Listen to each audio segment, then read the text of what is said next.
que Yalcha não sabia que Judas Iscariote o iria trair? Não há dúvidas, principalmente pelas narrativas dos evangelhos, que Yalcha sabia que Judas o trairia.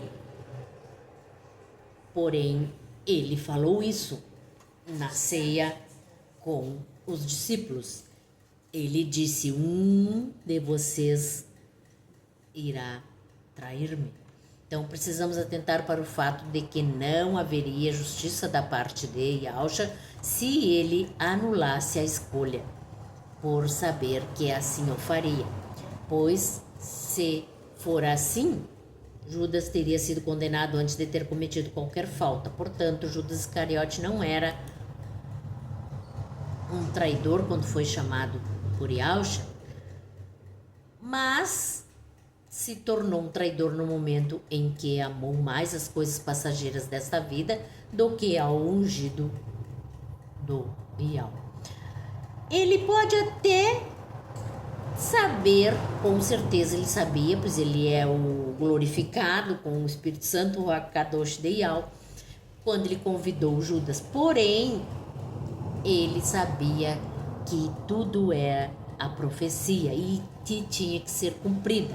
Então, ele sabia todos os que iriam acompanhá-lo e todos os que iriam, tanto que ele disse que o Pedro o trairia ou negaria 3 vezes.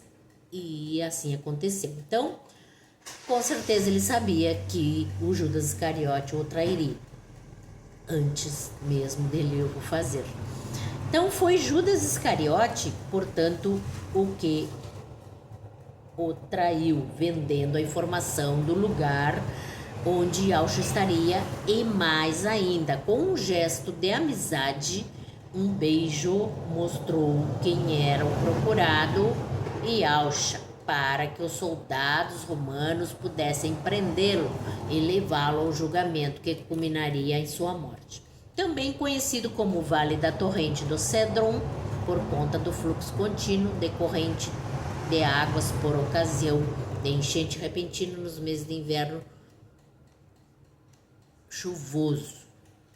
Então, a efetiva traição ocorreu quando ele se encontrou com Yalcha em um jardim no Ribeiro Cedron, onde Yalcha esteve com ele e os demais discípulos por algumas vezes.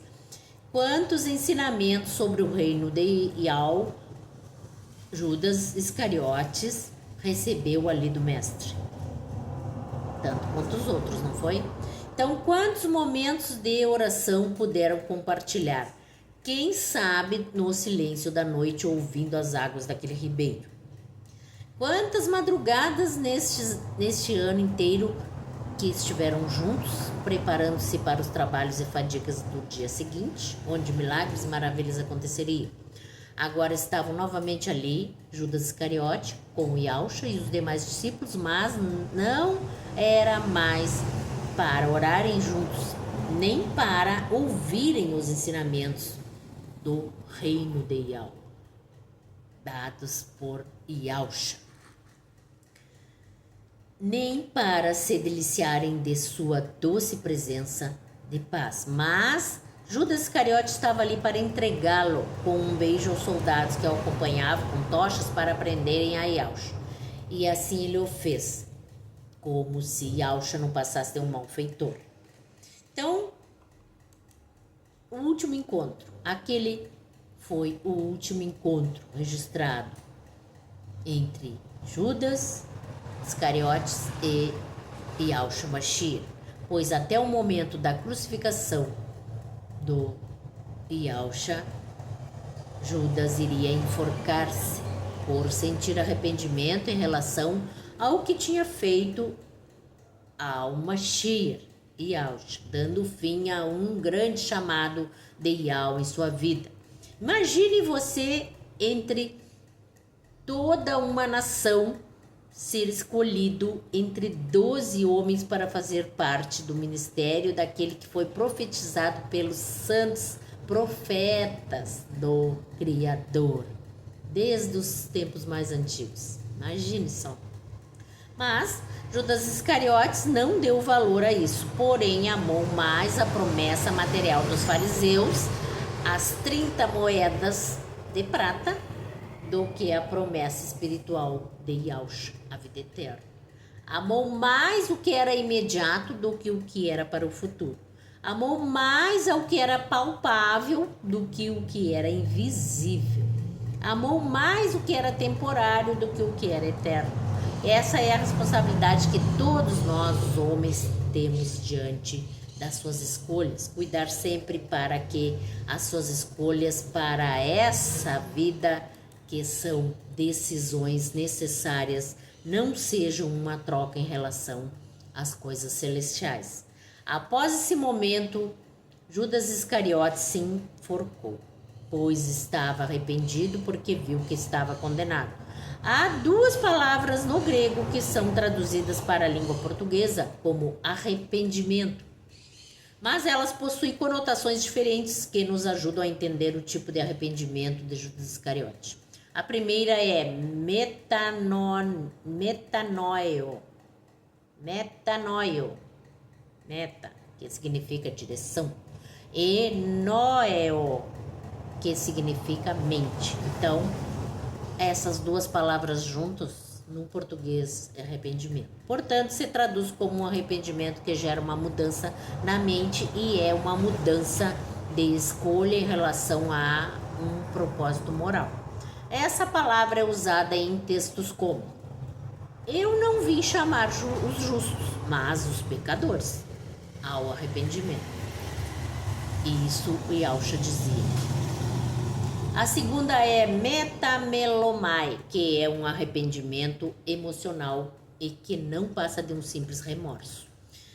O texto registrado no Evangelho segundo Mateus diz: então Judas, o que o traíra, vendo que fora condenado, trouxe arrependimento às 30 moedas de prata, aos príncipes dos sacerdotes e aos anciãos. Mateus 27, 3. Então, esse mesmo texto no grego diz, aí aparece no grego, não é? Não dá para mostrar aqui. Vamos ver. Não dá. Depois eu coloco na seguir. Portanto, podemos observar que mesmo no grego ele diz a mesma coisa. A grifada palavra metameletes, que deriva de metamelomai, ou seja, na visão do evangelista Mateus, Judas Iscariotes estava com nada além de remorso pelo que havia feito contra um inocente e arrependimento e arrependido por estar condenado por aquela traição, e não com arrependimento, metanoio, que é a mudança de propósito moral para a salvação. Então, não queremos aqui polemizar esse tema, mas como conhecemos pela palavra, pela escritura, conhecemos do amor e da piedade de Yahshua, como teria sido o final dessa história se Judas Iscariote, em lugar de se enforcar, tivesse arrependido e se prostrado aos pés de Yahshua lá no madeiro e suplicando seu perdão. Na nossa cultura somos ensinados a desprezar Judas Iscariote por seu ato de traição, sobretudo porque alguns têm uma tradição que dizem a malhação de Judas. Então, hoje essa tradição já não é muito vista. Alguns até criavam bonecos de pano e faziam festas folclóricas e batiam no Judas, no tal do dia, me esqueci agora, o dia é sábado de aleluia, uma coisa assim, não é? Então, para que simbolizava o Judas Iscariote, para serem malhados até que se desfazerem e por fim serem queimados numa fogueira, mostrando que nós não aceitávamos um traidor como Judas e que ele deveria ser morto. Muitas vezes até escritas cartas contendo traições, coisas, tá? Até hoje. Então, tipo assim, será que Yausha faria isso? Então, isso não cabe ao homem fazer, porque isso são julgamentos do homem. Então, como Yausha não existiu nenhum. E Yausha, com certeza, ele perdoaria Judas se ele tivesse pedido, e com certeza já perdoou hoje, se ele realmente se arrependeu antes de se enforcar. Porque se ele não se arrependeu, ele só simplesmente se enforcou, então ele não houve arrependimento, não é? Então, pesaram, pois, por meu salário 30 moedas de prata, diz no livro de Zacarias 11:12. Mas muito mais importante do que desprezar o ato de Judas Iscariote é aprendermos com a escolha que ele fez para a sua vida e passarmos a examinar-nos a nós mesmos. Portanto, é importante que eu me examine a cada instante para que eu não cometa o mesmo ato de Judas Iscariote com ninguém, contra qualquer pessoa, que se eu tanto desprezo esse ato, eu não posso agir como tal Judas agiu. Então, trocando os ensinamentos de Yausha por coisas que dizem por aí, trocando o nome de Yausha por nomes que nem nomes são pseudônimos, são títulos, são codinomes que dizem por aí, nomes dados por hereges, homens romanos, como Constantino fez, trocando o nome dos nossos sagrados, Ial por Deus, Senhor, e Yausha por Jesus, Yeshua, Yehoshua e Cristo, que não é nome de ninguém, não é? Nós sempre falamos sobre isso. São títulos pagãos. Então, a carta escrita aos Hebreus nos dá esse entendimento. Nem haja algum impuro ou profano, como foi Esaú, o qual por um repasto vendeu o seu direito de primogenitura por um prato de lentilha, pois sabeis também que posteriormente, querendo herdar a bênção, foi rejeitado, pois não achou lugar de arrependimento, embora com lágrimas o tivesse buscado. Hebreus 12:16. Você sabe, não é, que o Esaú, filho de Jacó e Rebeca, irmão de Jacó, eles nasceram irmão de... Era o Esaú e o... esqueci o nome do outro.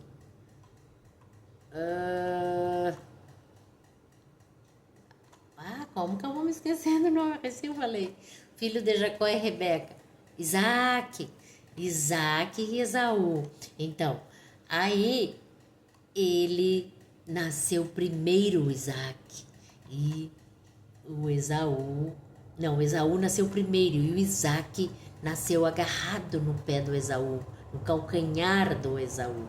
E o Esaú, ele vendeu o seu direito de primogenitura por um prato de lentilhas para o Isaac, não é? Então, quem nasceu primeiro foi o Esaú. Então, Yausha disse a Simão, filho de Jonas, Simão Pedro, filho de Jonas. Ai, tem uma mosquinha chata. Tu és Pedro, e sobre esta pedra, porque o nome dele é Kefas, significa rocha, pedra. Sobre esta pedra edificarei a minha igreja, que é aquilo que eu sempre falo. Pedro, Kefas, a pedra, a rocha, e vamos colocando o povo, vamos aglomerando o povo, ô Pedro, vamos juntando, e é povo, e é gente, é muita gente, formando a igreja, o grupo, o povo, os seguidores do Yausha Mashiach, que é a partir de Pedro. Não tem nada a ver com prédio, com edifício, com monumento, com casa feita por mão de homem.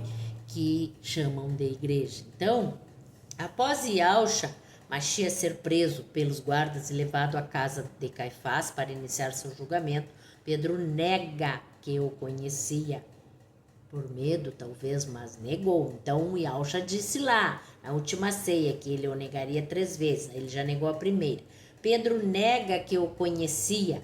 Ele proferiu por 3 vezes essa negativa. Então, ele o negou 3 vezes. E isso certamente, a primeira negação, certamente ocorreu quando Pedro estava entrando no pátio. Primeira negação. Então, na casa do sumo sacerdote. Ele entrou e a encarregada da porta o reconheceu como um dos seguidores de Yauxa e perguntou, mas ele o negou. E logo se assentou entre os guardas que haviam acendido uma fogueira para se aquecerem do frio, qual teria se passado pela mente de o que teria se passado pela mente de Pedro naquele momento.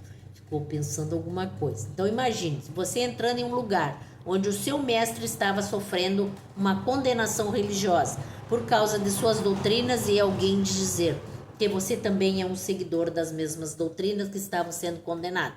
Então, sinceramente, esse é um entendimento pessoal de alguém, não é? Que escreveu aqui, mas eu também não consigo aceitar que Pedro estivesse simplesmente com medo de ser preso também, pois quando os guardas chegaram ao jardim para prender a Yauxa, e eram muitos guardas, Pedro puxou a espada, desafiando aqueles guardas e todos os que o seguiam. Então feriu a orelha de Malco, que era um dos servos do sumo sacerdote. Então ele deve ter tido um outro motivo para negá-lo, ou exatamente a profecia estava se cumprindo, não é? Então isso não me parece a atitude de alguém que estivesse com medo daqueles guardas. Se ele pegou na espada e se foi contra um deles, então o que se passava então? Estaria Pedro decepcionado com Yauxa, por ele sendo o filho de Ial vivo, ter deixado que o prendessem? Ter deixado que o humilhassem daquela maneira, e por isso Pedro não queria ser visto como um dos seus seguidores? Sabe-se lá. Então, será que Pedro não queria que achassem que poderiam prendê-lo também como uma ovelha, sendo levado a um matadouro, sem que ele oferecesse qualquer resistência? A segunda negação de Pedro foi quando estavam sentados junto à fogueira e o perguntaram se ele era um deles. E foi então a segunda vez nesta pergunta que Pedro negou conhecer Yauxa. Então, as escavações em Jerusalém, Yauxalaim, do provável lugar da casa de Caifás, conhecida hoje como mansão palaciana, mostram que do pátio era possível ver o local onde Yauxa estaria sendo interrogado pelo sumo sacerdote. Na primeira vez que perguntaram a Pedro se ele era um dos seguidores de Yauxa, ele ainda estava entrando no pátio, mas agora ele estava cercado pelos guardas e provavelmente com todos olhando atentamente para saberem qual seria sua resposta. Então Pedro afirma novamente não conhecer Yauxa. A terceira negação se deu quando um dos parentes